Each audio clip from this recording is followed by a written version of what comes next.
Exodus chapter 10.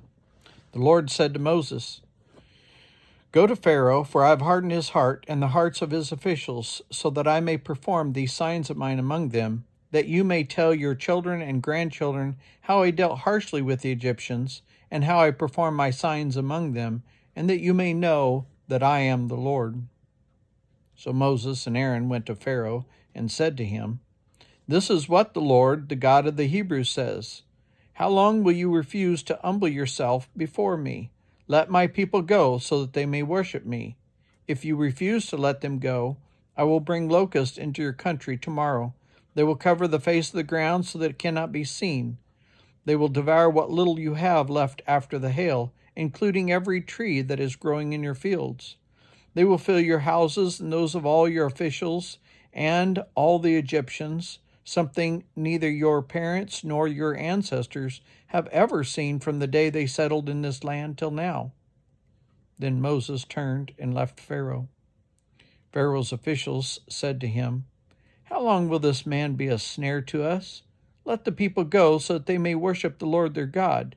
Do you not yet realize that Egypt is ruined?" Then Moses and Aaron were brought back to Pharaoh.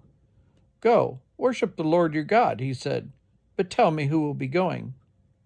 Moses answered, "We will go with our young and our old, with our sons and our daughters, with our flocks and herds, because we are to celebrate a festival to the Lord." Pharaoh said, "The Lord be with you. If I let you go along with your women and children, clearly you are bent on evil.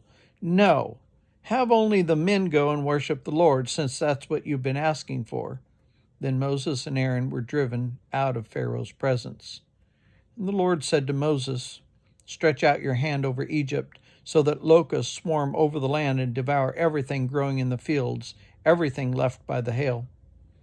So Moses stretched out his staff over Egypt, and the Lord made an east wind blow across the land all that day and all that night.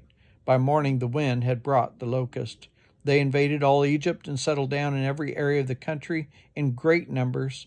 Never before had there been such a plague of locusts, nor will there ever be again.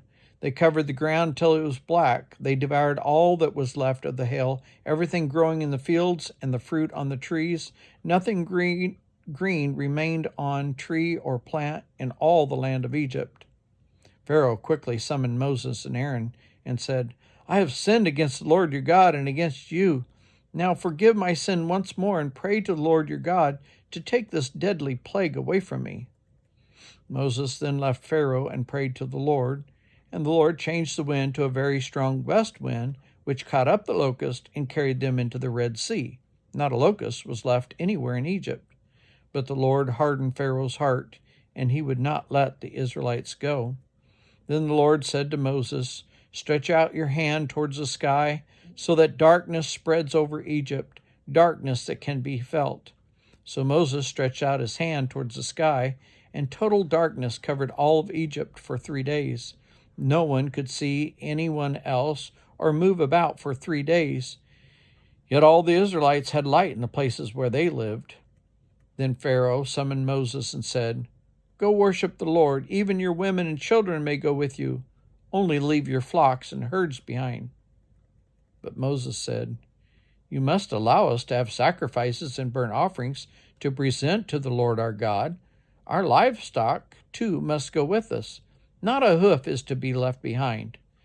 We have to use some of them in worshiping the Lord our God, and until we get there, we will not know what we are able to use to worship the Lord."